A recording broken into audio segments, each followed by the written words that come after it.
petals of remembrance have long stood as silent sentinels of sacrifice. For more than a century, the poppy has represented the blood spilled on battlefields, the lives lost in service, and the eternal gratitude of nations to those who gave everything for freedom. In the United Kingdom, wearing a poppy during Remembrance Weekend isn't merely a fashion statement or a casual accessory. It is a sacred ritual, a visible commitment to never forget, a tangible connection to the fallen heroes whose sacrifice purchased the peace we enjoy today. The tradition traces its roots to the haunting poem, In Flanders Fields, written by Lieutenant Colonel John McCrae in 1915, where poppies grew between the crosses marking soldiers' graves.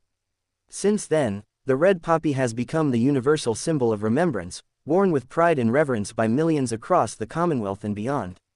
Every year, as November arrives with its crisp autumn air and falling leaves, the streets of Britain bloom with these paper flowers pinned to lapels, coats, and dresses. From the humblest citizen to the highest royal, the poppy unites the nation in solemn remembrance. It is expected, it is honored, it is deeply, profoundly important to the British people and to veterans who served their country with unwavering courage. When Meghan Markle, the Duchess of Sussex, appeared during Remembrance Weekend without wearing a poppy, the reaction was swift, severe, and unforgiving. Social media platforms erupted with commentary ranging from confused to outraged.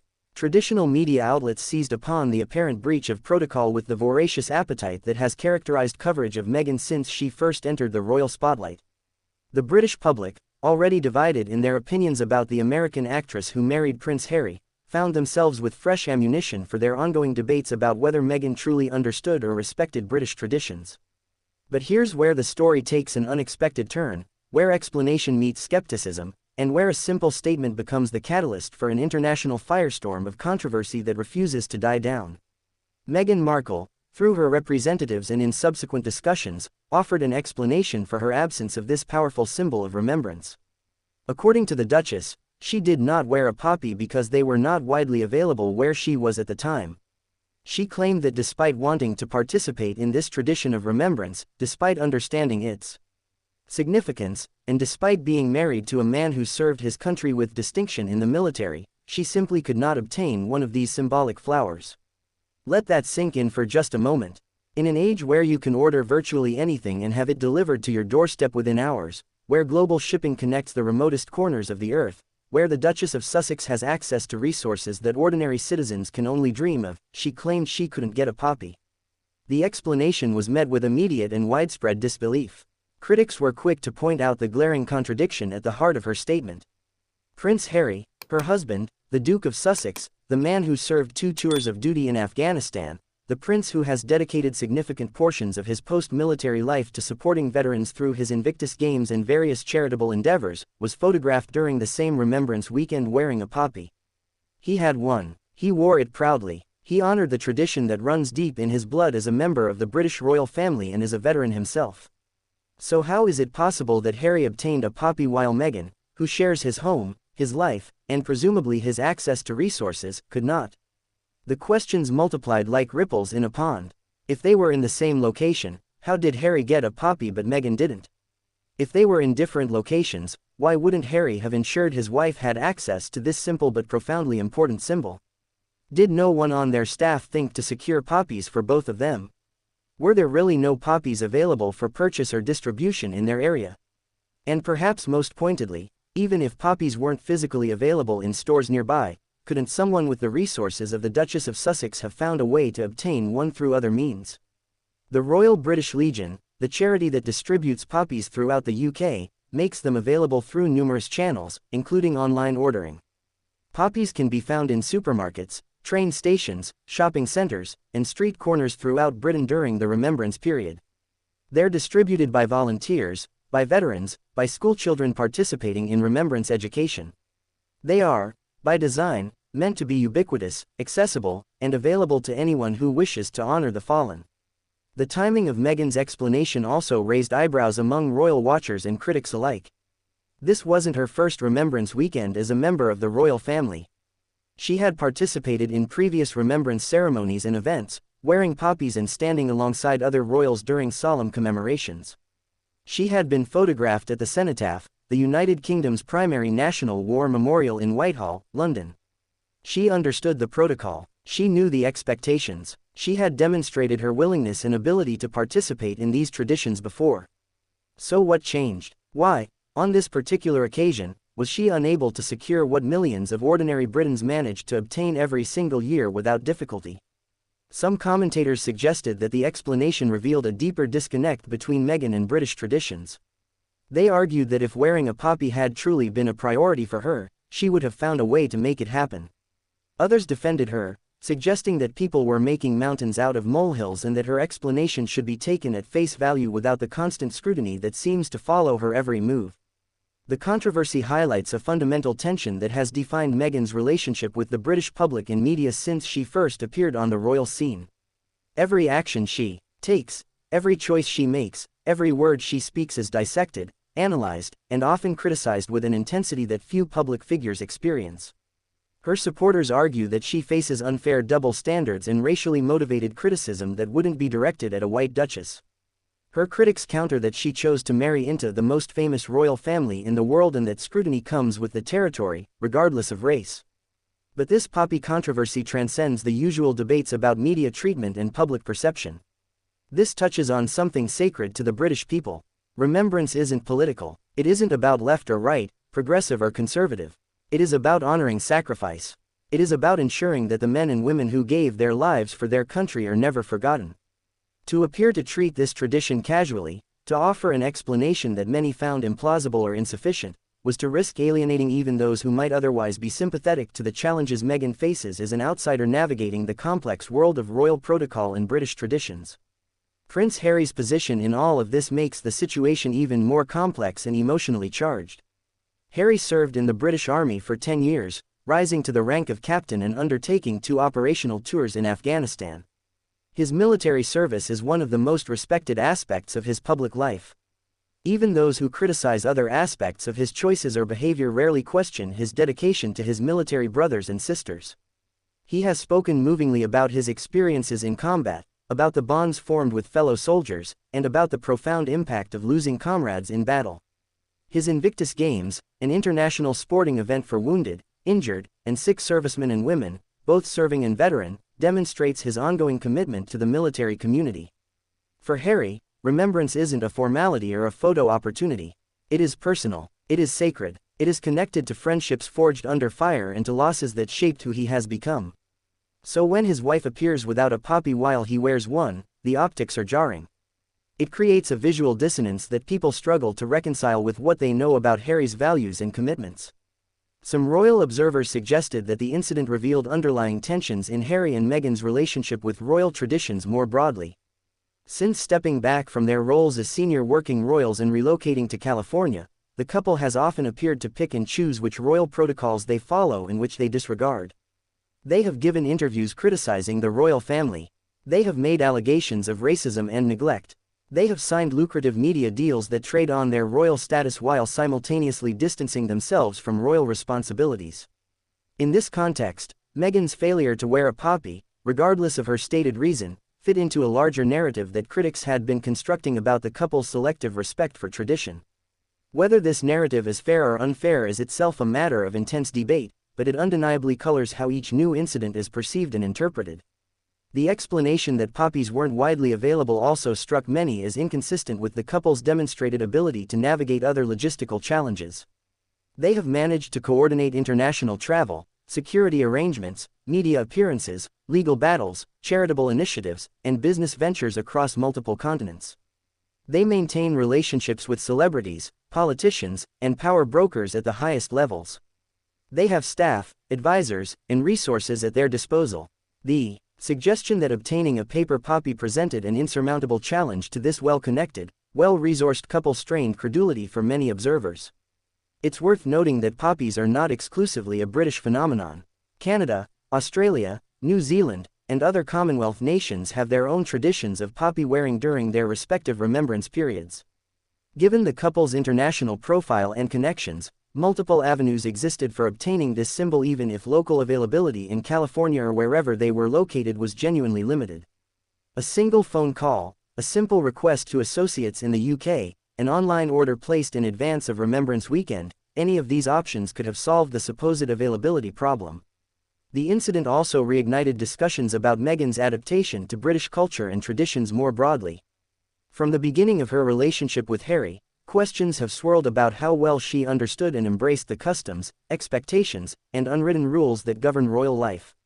Some pointed to various alleged protocol breaches during her time as a working royal, from closing her own car door to crossing her legs in a certain way, from the color of her nail polish to the timing of her baby announcements.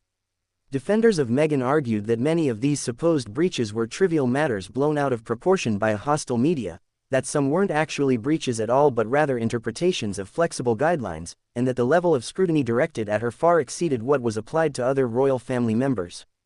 But the poppy incident felt different to many because it wasn't about obscure protocol or minor etiquette.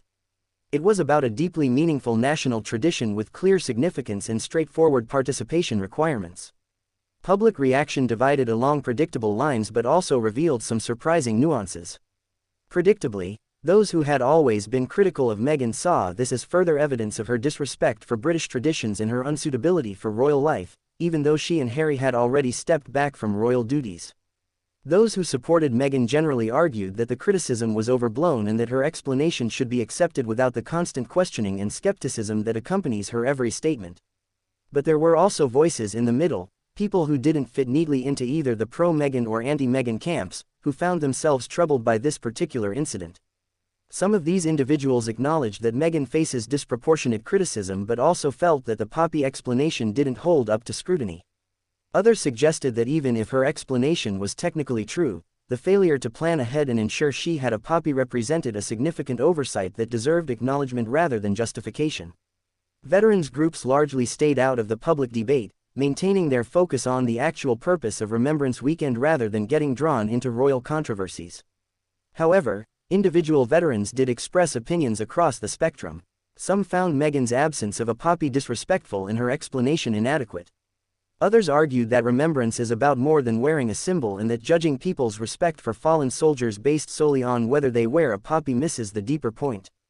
Still others suggested that the entire controversy was a distraction from the serious issues facing veterans, including mental health support, homelessness among former service members, and adequate funding for veterans' care. This perspective argued that if people wanted to honor the fallen and support those who served, they should focus on meaningful action rather than symbolic controversies about who did or didn't wear a paper flower on a particular weekend. The media coverage of the incident revealed the deeply polarized nature of reporting on anything related to Harry and Meghan. Outlets that had been consistently critical of the couple led with headlines emphasizing the contradiction between Meghan's claimed inability to get a poppy and Harry's successful acquisition of one. They featured commentary from royal experts, military veterans, and British patriots expressing disappointment or anger at what they perceived as disrespect. Opinion pieces questioned Meghan's commitment to British traditions and her understanding of their importance. On the other side, media outlets sympathetic to the couple framed the story as another example of unfair targeting, suggested that the criticism was rooted in prejudice, and highlighted the relentless scrutiny that Meghan faces compared to other royal family members. Some articles pointed out instances where other royals had appeared without poppies at various times without generating similar outcry, arguing that the reaction to Meghan was disproportionate and motivated by factors beyond genuine concern for remembrance traditions. Social media became a battlefield of competing narratives and heated exchanges. The hashtags related to the controversy trended for days, with participants on both sides sharing opinions, evidence, counter-evidence, and increasingly personal attacks. Some users created detailed threads examining the logistics of poppy distribution and availability, attempting to determine whether Meghan's explanation was plausible. Others shared photographs from previous years showing Meghan wearing poppies, questioning what had changed.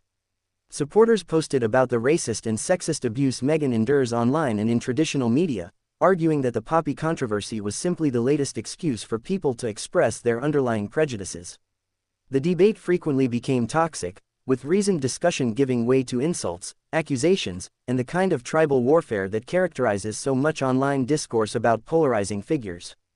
People who attempted to take nuanced positions or acknowledge valid points on both sides often found themselves attacked by both camps for not being sufficiently loyal to their chosen narrative. What made this controversy particularly interesting from a communications perspective was how it illustrated the difficulty of recovering from a misstep, however minor, once a negative narrative has been established. If Meghan had simply worn a poppy, there would have been no story. If she had been photographed without one but offered no explanation, the controversy might have burned briefly and faded. But by offering an explanation that many found implausible, she drew more attention to the issue and provided critics with additional ammunition. The explanation itself became the story, with its internal contradictions and seeming disconnect from reality generating more discussion than the original absence of the poppy. This dynamic reflects a broader challenge that Harry and Meghan have faced in their post-royal life. Their attempts to control their narrative and explain their choices often seem to generate more controversy than if they had simply remained silent. From their Oprah interview to Harry's memoir to various statements through representatives, their explanations frequently open new lines of criticism rather than settling existing controversies. The poppy incident also intersected with ongoing discussions about the commercialization and politicization of remembrance symbols. Some commentators have argued in recent years that poppy wearing has become overly performative, with people judged harshly for not wearing them regardless of their actual respect for veterans and fallen soldiers.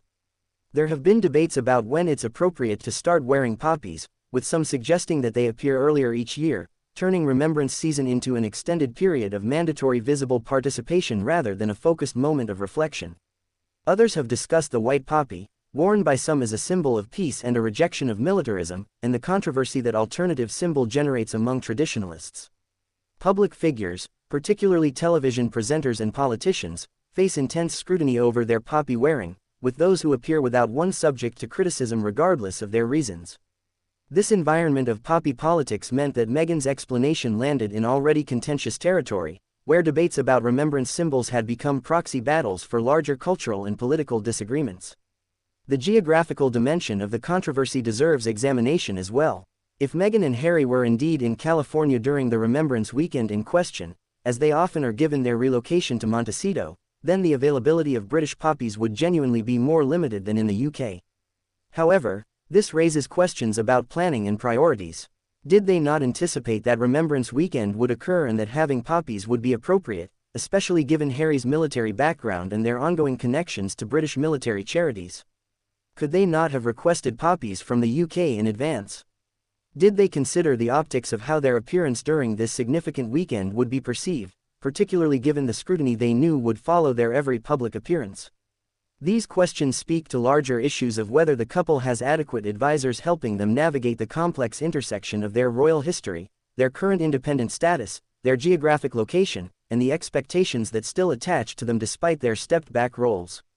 Some defenders of Meghan suggested that the entire controversy was much ado about nothing, a manufactured outrage designed to sell papers and generate clicks by exploiting existing divisions around the couple.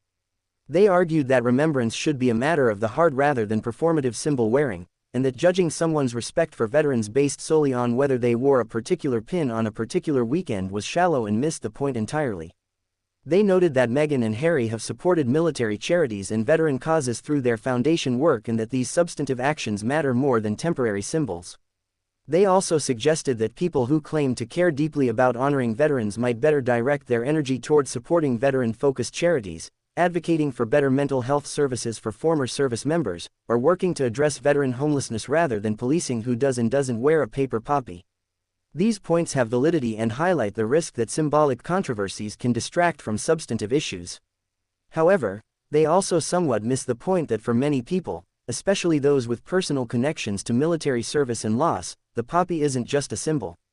It is a tangible expression of remembrance that carries deep emotional significance. The contradiction between Harry having a poppy and Meghan claiming they weren't available remained the central stumbling block that even sympathetic observers struggled to explain away. Various theories emerged attempting to reconcile this inconsistency. Some suggested that, perhaps Harry had brought poppies from the UK during a previous trip and had one available while Meghan did not.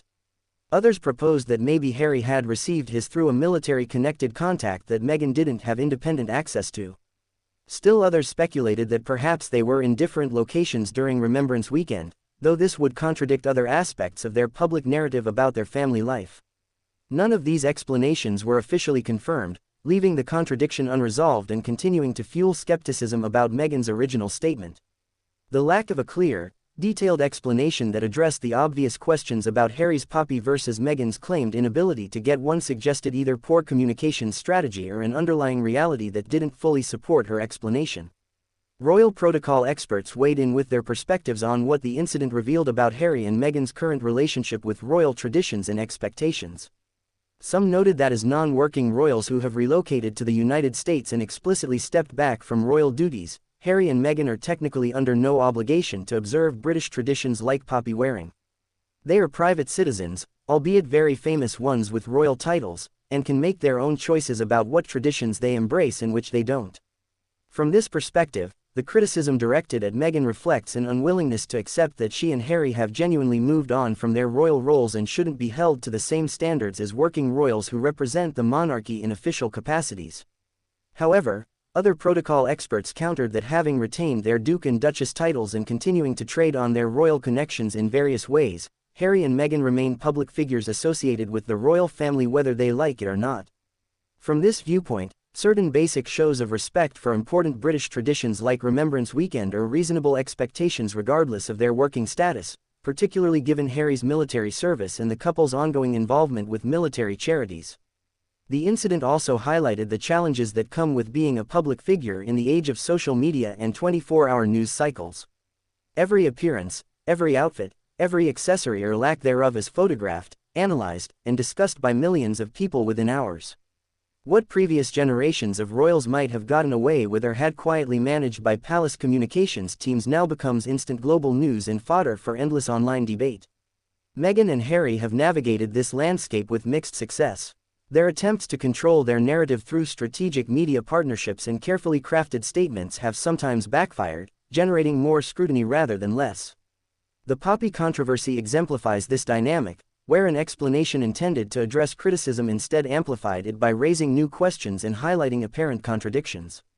It's important to consider the emotional and psychological toll that this relentless scrutiny takes on its targets.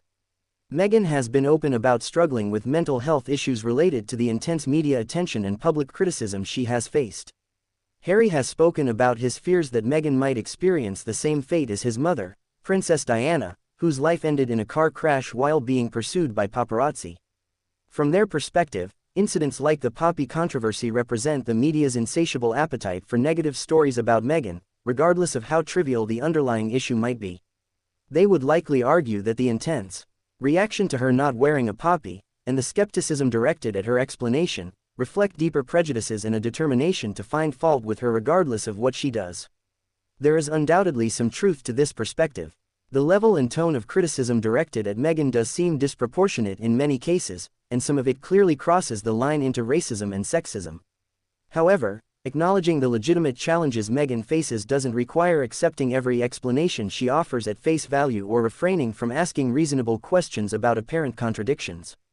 The poppy incident would have generated questions and criticism regardless of who was involved, because the combination of not wearing this symbolically important item during Remembrance Weekend and offering an explanation that seemed inconsistent with observable facts would raise eyebrows even for someone not named Meghan Markle. A working royal appearing without a poppy during Remembrance Weekend would face questions. A military veteran appearing without a poppy would face questions. A public figure claiming they couldn't get an item that their spouse clearly obtained would face questions. The fact that Meghan faces these questions doesn't automatically mean they're unfair or rooted in prejudice, even if she does face other criticism that clearly is. The challenge for observers trying to assess the incident fairly is separating legitimate questions from bad faith attacks, distinguishing between reasonable skepticism and predetermined hostility. The broader context of Harry and Meghan's relationship with the British military community adds another layer to this controversy.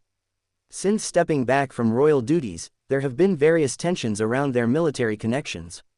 Harry was stripped of his honorary military titles, including Captain General of the Royal Marines, when he and Meghan ceased to be working royals. This clearly hurt Harry deeply, given his pride in his military service and his ongoing commitment to veteran causes.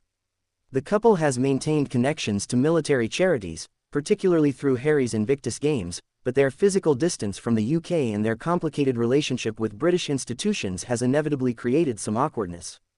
Some veterans and military families have expressed feeling abandoned or let down by Harry's decision to leave the UK and step back from his royal role. Others have been supportive, arguing that Harry deserves to prioritize his mental health and family happiness over institutional obligations. Against this backdrop, the Poppy incident took on additional significance as a potential indication of how seriously Harry and Meghan take their remaining connections to British military traditions and communities. The timing of various remembrance events and obligations also factors into understanding this controversy. Remembrance Weekend includes multiple events and occasions where poppy wearing is traditional and expected. There's Remembrance Sunday itself, with its solemn ceremonies and 2 minutes of silence at the 11th hour of the 11th day of the 11th month. There's the Festival of Remembrance at the Royal Albert Hall. There are local remembrance services throughout the UK and in British communities abroad. The period leading up to Remembrance Sunday sees poppies appearing on lapels in early November, with most people wearing them throughout the month until after the main commemorations. For working royals, there are scheduled appearances at remembrance events where poppy wearing is absolutely expected.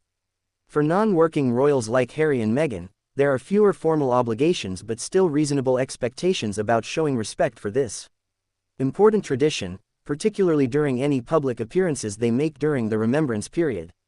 The question of whether Meghan's appearance without a poppy occurred during a formal event, a casual outing, or simply in photographs taken during the remembrance period matters for assessing the significance of her choice or oversight.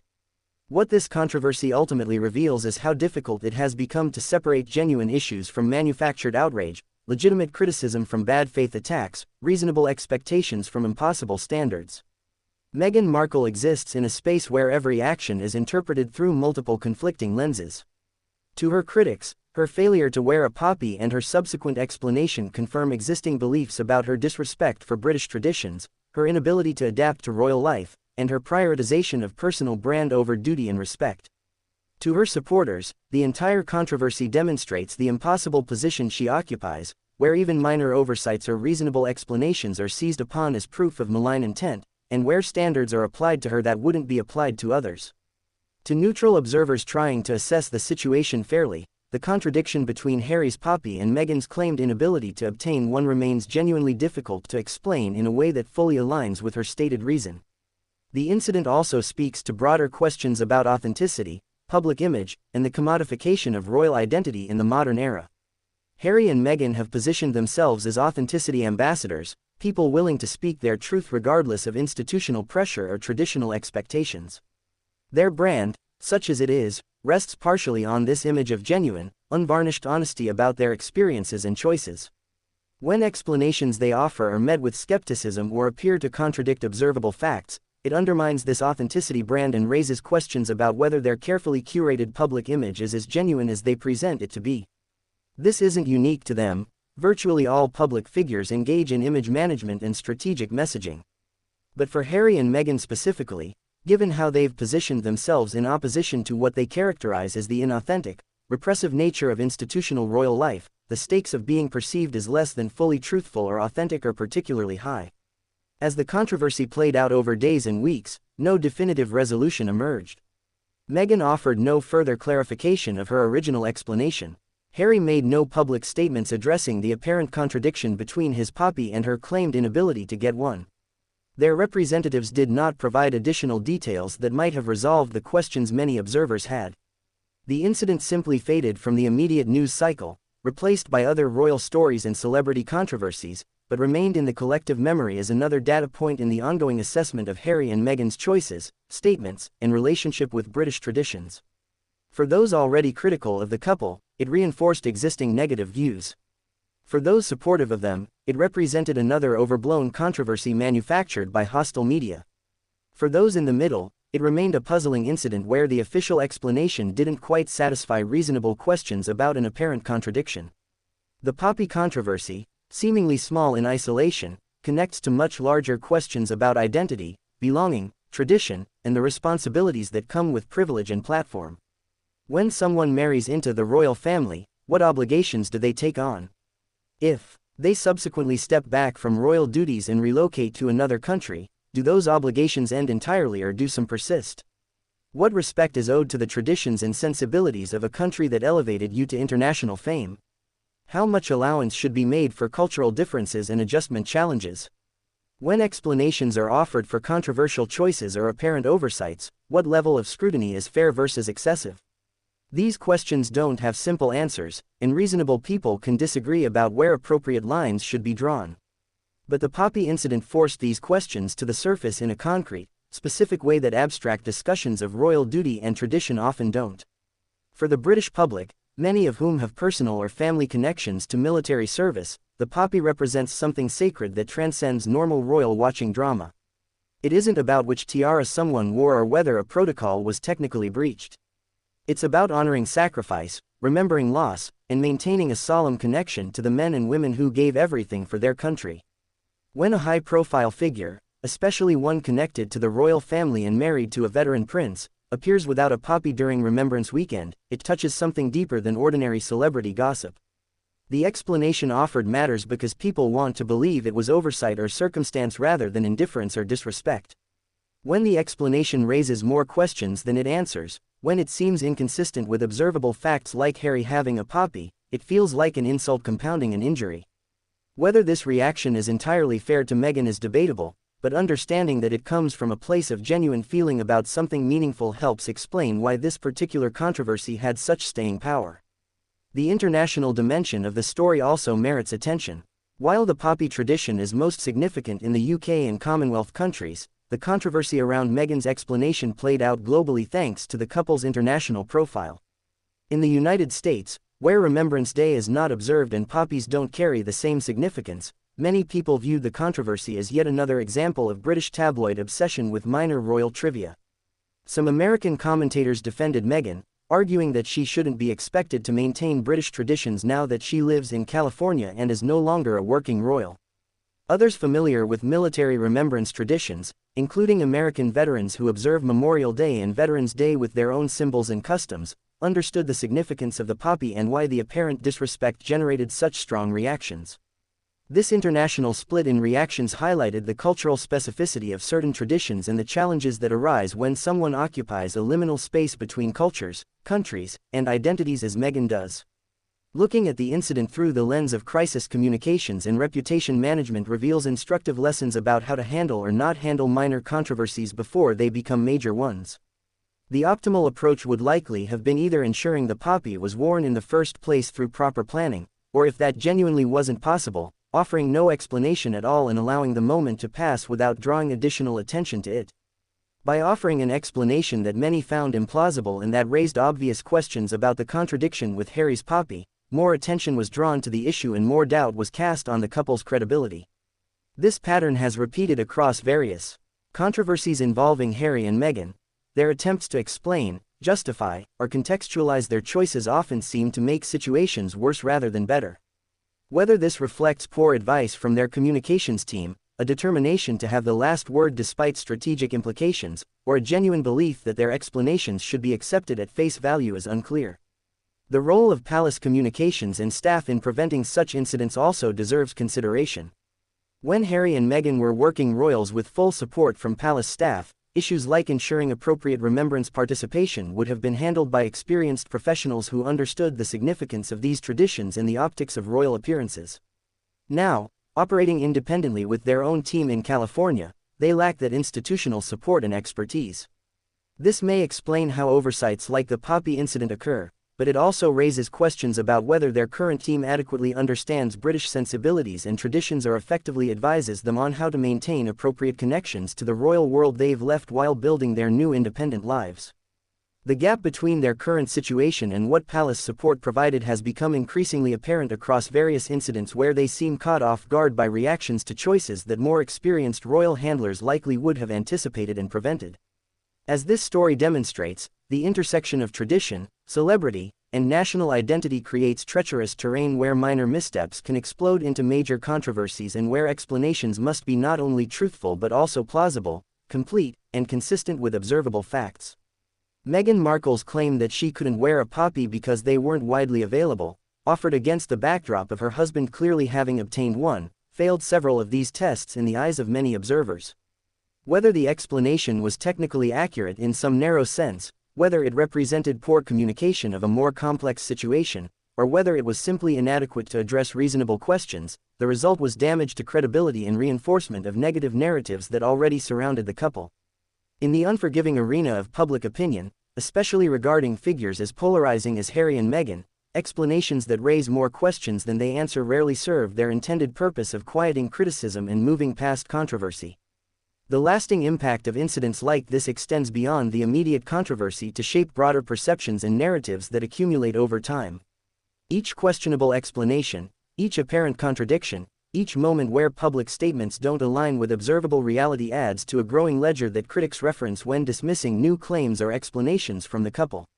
For Harry and Meghan, who have made truth-telling and authenticity central to their public brand, this accumulated credibility damage poses a serious long-term challenge. If people don't believe their explanations for relatively minor issues like poppy availability, how can they expect those same people to believe their accounts of more serious matters like alleged racism within the royal family or inadequate institutional support during mental health crises?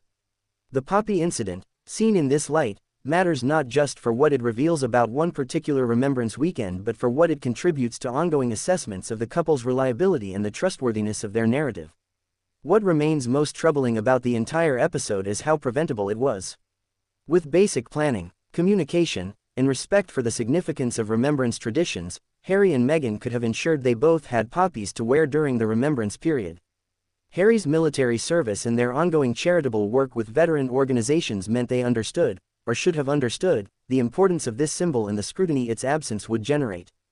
The failure to secure something as simple as a paper poppy, followed by an explanation that many found inadequate, represents a self-inflicted wound that damaged their reputation and gave ammunition to critics. Whether this resulted from genuine oversight, inadequate staff support, cultural disconnect, or some combination of factors, the outcome was unnecessary controversy that could have been easily avoided with proper attention to detail and respect for tradition. For viewers watching this story unfold, for people on all sides of the debates about Harry and Meghan, about royal traditions, about the treatment of the couple in media and public discourse, the poppy incident offers a moment of reflection. It forces us to consider what we expect from public figures, especially those connected to institutions as symbolically important as the British royal family. It challenges us to think about how we assess explanations that don't quite satisfy our questions. It invites us to examine whether our reactions are based on objective evaluation of facts and circumstances or colored by pre-existing opinions about the people involved. It demands we grapple with the tension between giving people the benefit of the doubt and holding them accountable when their statements don't align with observable reality. These are not easy questions, and this controversy, like so many involving Harry and Meghan, ultimately serves as a mirror reflecting our own values, prejudices, and standards back at us. The story of a missing poppy and an explanation that satisfied few has become another chapter in the ongoing saga of Harry and Meghan's complicated relationship with British traditions, public expectations, and the weight of royal history that clings to them no matter how far they travel from palace walls. The incident crystallized fundamental questions about respect, responsibility, and the price of privilege that will follow this couple for years to come, regardless of where they live or what titles they choose to use or abandon. For those who have followed their journey from fairy tale wedding to shocking departure from royal duties to their new life in California, the poppy controversy added another layer of complexity to an already multifaceted narrative that refuses to resolve itself into simple heroes and villains, victims and perpetrators, right and wrong. The aftermath of the controversy saw ripple effects that extended beyond immediate social media debates and news cycle coverage. Royal commentators who had previously maintained relatively balanced perspectives found themselves pushed toward more definitive positions as their audiences demanded clear stances rather than nuanced analysis. The incident became a litmus test of sorts, with positions on the poppy explanation serving as shorthand for broader attitudes toward Harry and Meghan's entire post-royal project. Those who accepted the explanation at face value were labeled as blindly loyal supporters willing to defend anything the couple did. Those who questioned it were dismissed as haters determined to find fault regardless of circumstances. The middle ground of thoughtful, measured assessment became increasingly difficult to occupy as the discourse polarized further. This dynamic has characterized much of the conversation around Harry and Meghan, where legitimate debates about specific incidents get subsumed into tribal warfare between camps that have hardened into mutually incomprehensible positions. The veterans community remained largely above the fray, focusing their energy on the actual work of supporting former service members rather than adjudicating royal controversies. However, some veterans organizations did take the opportunity to educate the public about the origins and significance of the poppy tradition, using the increased attention to advance their core mission of remembrance and support for veterans. In this sense, Even a controversy that many found distasteful or overblown served some positive purpose by drawing attention to the causes that Remembrance Weekend exists to honor. The Royal British Legion, which oversees the poppy appeal in the United Kingdom, saw increased donations and engagement during the period when the controversy was at its peak, suggesting that the heightened public conversation about poppies and remembrance, however initiated, ultimately benefited the very veterans and families that the tradition is meant to support. Whether this unintended positive outcome justifies the controversy or merely represents making the best of an unfortunate situation depends largely on one's perspective. The incident also highlighted the challenges of maintaining multiple public identities simultaneously. Harry and Meghan want to be seen as independent, liberated from the constraints of royal life, free to chart their own course and make their own choices without institutional interference. At the same time, they want to retain the status, access, and platform that their royal connections provide. They want to be treated as private citizens entitled to privacy and autonomy while also maintaining public profiles built on their royal history and continuing to use their royal titles. They want to be able to criticize the royal family and British institutions while also being given the benefit of the doubt and judged by the most charitable interpretations when their own choices are questioned. These multiple, somewhat contradictory desires create an inherently unstable situation where they are constantly vulnerable to accusations of hypocrisy, inconsistency, or having their cake and eating it too. The poppy controversy exemplified this fundamental tension, as Meghan's claimed inability to obtain a symbol of British remembrance tradition sat uncomfortably alongside her retained title as Duchess of Sussex and her husband's ongoing military connections. The question of whether Harry bears any responsibility for ensuring his wife had a poppy when he clearly had access to one himself became a subtle but important subtext in the controversy. Some observers suggested that if Harry truly understood the importance of poppy wearing during Remembrance Weekend, he should have made certain that Meghan also had one, either by physically providing her with a poppy from whatever source he obtained his, or by ensuring that his staff procured poppies for both of them in advance of the remembrance period. From this perspective, Harry's failure to ensure Meghan was appropriately prepared for Remembrance Weekend represents either a lapse in judgment or a sign that the couple's household organization and planning is less robust than their public profile would suggest necessary. However, this line of critique also risks infantilizing Meghan by suggesting she needs her husband to manage her participation in important traditions rather than taking responsibility for her own preparation and decisions. The balance between holding both members of the couple accountable individually while also recognizing they function as a partnership became another complicating factor in assessing the incident fairly. The role of advisors and staff in the couple's operation came under increased scrutiny following the poppy incident and other similar controversies. Reports have suggested that Harry and Meghan have experienced significant staff turnover, with numerous employees leaving their positions after relatively short tenures. While such turnover is not uncommon in high-pressure, high-profile environments, it does raise questions about whether the couple is receiving the consistent, experienced counsel they need to navigate the complex terrain they occupy. Good staff would presumably have flagged the importance of Remembrance Weekend well in advance, ensured that appropriate preparations were made, including procuring poppies, and helped the couple understand the likely public reaction to any apparent breach of remembrance protocol. If such advice was offered and ignored, that reflects one set of issues. If such advice was never provided because of staff inexperience or dysfunction, that reflects another set of problems. Either way, the poppy incident suggested that the infrastructure supporting Harry and Meghan's public life may have significant gaps that leave them vulnerable to preventable controversies. The incident also invited comparison to how other members of the royal family handle Remembrance Weekend and how their participation is covered by media and received by the public. The working royals, including King Charles, Prince William, Catherine Princess of Wales, and others, participate in carefully choreographed remembrance events with full protocol observed and extensive media coverage that is generally respectful and focused on the solemnity of the occasion. Their poppies are visible, their participation is expected, and any deviation from protocol would be immediately noted and questioned. However, they benefit from the full support of palace communications teams, experienced advisors who understand every nuance of royal protocol, and institutional infrastructure that ensures such oversights simply don't happen.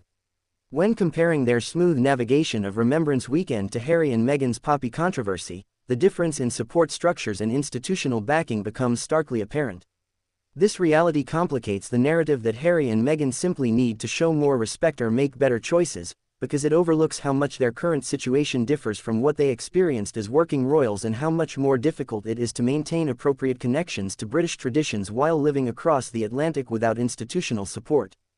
The geographic distance between the couple's California home and the United Kingdom has become increasingly significant as they've settled into their post-royal life. Physical distance inevitably creates emotional and cultural distance as well, making it more challenging to maintain connections to British traditions, understand evolving public sentiment, and participate meaningfully in events and commemorations that define the British calendar. Remembrance Weekend is experienced very differently when you're in Britain, where the entire nation pauses for 2 minutes of silence, where remembrance services occur in virtually every town and village, where media coverage is extensive and solemn, than when you're in California, where life proceeds normally and the day has no particular significance. This disconnect makes oversights more likely and also makes it more difficult for the couple to fully appreciate how their choices will be perceived by British audiences. Some critics argue that if Harry and Meghan want to maintain any connection to British public life, they need to make more effort to stay connected to British traditions and sensibilities despite their geographic distance. Supporters counter that they've moved on to a new chapter of their lives and shouldn't be expected to maintain these connections now that they're no longer working royals. The financial dimensions of the couple's post-royal life also cast a shadow over incidents like the Poppy controversy. Harry and Meghan have signed lucrative deals with streaming platforms, published books, given paid speeches, and monetized their royal connections in various ways. These commercial activities, combined with their enormous wealth and access to resources, make claims of inability to obtain something as simple as a poppy seem particularly implausible to critics. If the couple can afford multi-million-dollar homes, private security, and all the trappings of celebrity life, surely they could have found a way to get paper poppies if it had truly been a priority. This perception, fair or not, colors how their explanations are received and contributes to skepticism about their stated reasons for various choices. The disconnect between their obvious wealth and resources and their occasional claims of limitation or hardship has become a recurring theme in criticism of the couple, with the Poppy incident providing another example of this perceived disconnect. The role of race in the treatment of Meghan Markle cannot be ignored in any comprehensive analysis of controversies surrounding her, including the Poppy incident. Meghan has faced racist abuse and coverage that many experts have identified as having racist undertones or being motivated by racial prejudice. The intensity and nature of criticism directed at her differs notably from what white royal women have experienced for comparable or even more serious breaches of protocol or tradition. This reality doesn't mean that every criticism of Meghan is racist or that her choices should be immune from scrutiny, but it does demand that observers examine their own reactions and consider whether racial bias influences their assessment of her actions and explanations. In the case of the Poppy controversy, was the reaction disproportionate compared to how similar oversights by white royals would be treated? Would her explanation have been received more charitably if she were white? These are uncomfortable but necessary questions. The challenge lies in acknowledging the real racism Meghan faces while also maintaining the ability to fairly evaluate specific incidents on their individual merits rather than reflexively defending or attacking her based on predetermined positions about race and royal treatment. The generational divide in reactions to the Poppy controversy proved notable as well. Older Britons, particularly those with direct or family connections to World War II and other conflicts, tended to view the incident more seriously and react more negatively to Meghan's explanation. For these generations, the Poppy carries profound personal significance connected to lost loved ones and lived experience of war's impact. The tradition of wearing poppies during Remembrance Weekend is deeply ingrained and deviations are viewed with genuine hurt and disappointment rather than merely as fodder for gossip. Younger generations, more removed from direct experience of major conflicts and more skeptical of institutional traditions generally, were more likely to view the controversy as overblown or to sympathize with Meghan's position as an outsider navigating unfamiliar expectations. This generational split mirrors broader divisions in British society about tradition, institutions, and the relevance of royal customs in modern life. The Poppy incident became another battlefield in these ongoing culture war dynamics, with positions on the controversy serving as proxies for broader generational attitudes. The psychological pressure of living under constant scrutiny, knowing that every public appearance will be dissected and every choice questioned, cannot be underestimated in understanding how incidents like the Poppy controversy occur. Meghan has spoken about the toll this scrutiny took on her mental health during her time as a working royal, describing suicidal thoughts and feeling trapped with no support. While she and Harry chose their current public life and could presumably reduce their profile if they wished to escape such scrutiny, the reality is that having once entered the royal spotlight, truly escaping it may be impossible. This context doesn't excuse preventable oversights or inadequate explanations, but it does invite some compassion for the human beings navigating these impossibly challenging circumstances. The irony that Harry's entire motivation for leaving royal life was supposedly to protect Meghan from destructive media scrutiny, yet their post-royal choices have in many ways generated even more intense coverage and criticism, is not lost on observers. The couple seems trapped in a paradox where their attempts to control their narrative and defend their choices generate more scrutiny and skepticism rather than less. The incident also revealed the limits of celebrity and wealth as substitutes for institutional backing and traditional authority. Harry and Meghan have cultivated relationships with powerful figures in entertainment, media, and business. They have financial resources that dwarf what most working royals control personally. They have social media platforms and direct access to audiences that allow them to bypass traditional media gatekeepers. Yet none of these advantages prevented a controversy over a paper poppy from generating negative headlines and damaging their reputation. In some ways, their independence has left them more vulnerable rather than less, as they lack the protective infrastructure of the monarchy while still being held to standards associated with their royal connections. This vulnerability is self-created in the sense that they chose to step back from royal duties and could further reduce their public profile if desired, but it nonetheless represents a real challenge in their current situation that wealth and celebrity connections cannot fully address. The question of what Harry and Meghan ultimately want from their relationship with British traditions, institutions, and the public remains frustratingly unclear. Their public statements and actions send mixed signals, suggesting they want to maintain some connections while completely severing others, to be judged by some standards while being exempt from others, to retain benefits while shedding obligations. This fundamental ambiguity makes it difficult for them to build stable, sustainable relationships with British audiences and institutions because no one quite knows what basis for engagement exists. The poppy incident exemplified this confusion, as Meghan's failure to wear one and her subsequent explanation could be interpreted either as a good-faith attempt to participate in British tradition that was simply unsuccessful, or as evidence that such traditions are no longer priorities for her. Without clearer signals from the couple about what role British traditions and connections will play in their lives going forward, each incident becomes another occasion for speculation and conflict rather than being easily situated within a coherent framework that all parties understand and accept. The media's role in amplifying and sustaining the controversy deserves critical examination as well. While the initial observation that Meghan wasn't wearing a poppy while Harry was might have generated some discussion regardless, the intensity and duration of the controversy owed much to media outlets choosing to give it extensive coverage, seeking out critical commentary, and framing it in the most dramatic and divisive terms possible. This isn't unique to the poppy incident but reflects broader patterns in media coverage of Harry and Meghan, where relatively minor stories are inflated into major controversies because the couple generates reliable audience engagement and revenue. The media bears responsibility for this amplification, even as they respond to genuine audience interest in stories about the couple. The symbiotic relationship between media coverage and public interest creates a cycle where controversies are sustained and amplified beyond what their underlying significance might warrant, making it difficult to maintain perspective on what truly matters versus what simply generates clicks and views. The contrast between the couple's stated values and their perceived actions has become another recurring theme that the poppy incident highlighted. Harry and Meghan speak frequently about compassion, service, and honoring those who serve others. Harry's military background and his Invictus Games work demonstrate genuine commitment to veterans. Yet Meghan's appearance without a poppy during Remembrance Weekend, and the explanation offered, seem to contradict these stated values and commitments, at least in the eyes of critics. This perceived gap between rhetoric and reality damages credibility and makes it harder for the couple to be taken seriously when they speak about issues they claim to care deeply about. Whether this perception is fair, whether it reflects inevitable human imperfection rather than hypocrisy, whether it results from external factors beyond their control rather than their own choices, are all matters of debate. But the perception itself has consequences regardless of its ultimate fairness. As this extensive examination of the poppy controversy draws toward its conclusion, what becomes clear is that this incident, like so many involving Harry and Meghan, resists simple interpretation or easy judgment. It can be viewed as a minor oversight blown out of proportion by hostile media and biased observers. It can be seen as another example of the couple's alleged disrespect for British traditions and inadequate preparation for public appearances. It can be understood as a communications failure where a potentially reasonable explanation was poorly articulated and left obvious questions unaddressed.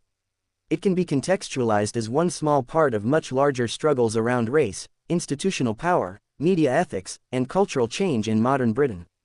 All of these perspectives contain elements of truth, and none fully captures the complexity of what occurred and why it generated such intense reaction.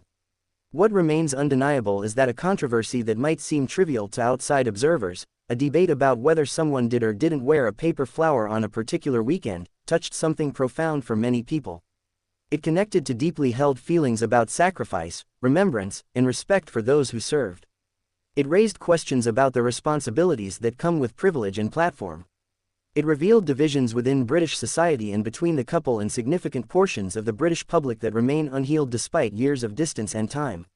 Most fundamentally, it demonstrated that Harry and Meghan's relationship with British traditions, institutions, and audiences remains fraught with tension, misunderstanding, and mutual disappointment that no amount of explanation or justification has been able to resolve. The path forward for the couple remains uncertain. They could choose to double down on their independence, further distancing themselves from British traditions and expectations, and focusing entirely on building their American lives and commercial ventures without regard for British sensibilities. They could attempt to rebuild bridges, showing more consistent respect for traditions like Remembrance Weekend and making greater efforts to maintain positive connections with British audiences despite their geographic distance. They could continue their current approach of trying to maintain selective connections while defending their autonomy, though this strategy has thus far generated more controversy than resolution. Whatever path they choose, incidents like the poppy controversy will continue to occur as long as ambiguity exists about their relationship with their royal past and the expectations that past creates. For those of us watching this drama unfold from outside, whether as fascinated observers, loyal supporters, harsh critics, or something in between, the poppy controversy offers an invitation to reflection. It asks us to consider what we expect from public figures, how we assess explanations that don't fully satisfy our questions, how we balance compassion for human imperfection against accountability for public choices, and how we navigate our own biases and prejudices in evaluating people and situations. It challenges us to think about tradition and change, about respect and autonomy, about the obligations created by privilege and position. These are not comfortable questions and they don't have easy answers, but grappling with them honestly is more valuable than simply choosing sides in an endless culture war where understanding becomes impossible and victory is defined merely as loudly asserting our predetermined positions. The story of a missing poppy and an explanation that convinced few will eventually fade from immediate public consciousness, replaced by new controversies and fresh royal dramas that capture attention and generate debate.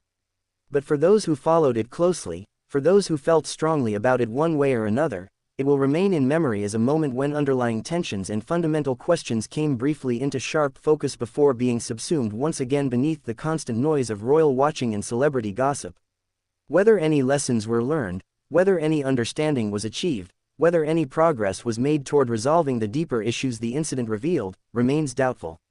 But the questions raised deserve our continued attention even after the specific controversy has passed, because they speak to larger challenges our society faces in balancing tradition and change, in maintaining standards while showing compassion, in holding the powerful accountable while recognizing their humanity. So what do you think about this entire situation? Was Meghan's explanation reasonable or did it raise more questions than it answered? Should people who step back from royal duties still be expected to observe important British traditions like Remembrance Weekend? Is the criticism directed at Meghan and Harry fair or does it reflect deeper biases and predetermined hostility? How much responsibility does Harry bear for ensuring his wife was properly prepared for Remembrance Weekend if he himself had a poppy? Does living in California excuse them from British traditions or should they maintain these connections regardless of geography? Share your thoughts in the comments below because this conversation is far from over and your perspective matters in understanding these complex questions that extend far beyond any single incident or any individual couple.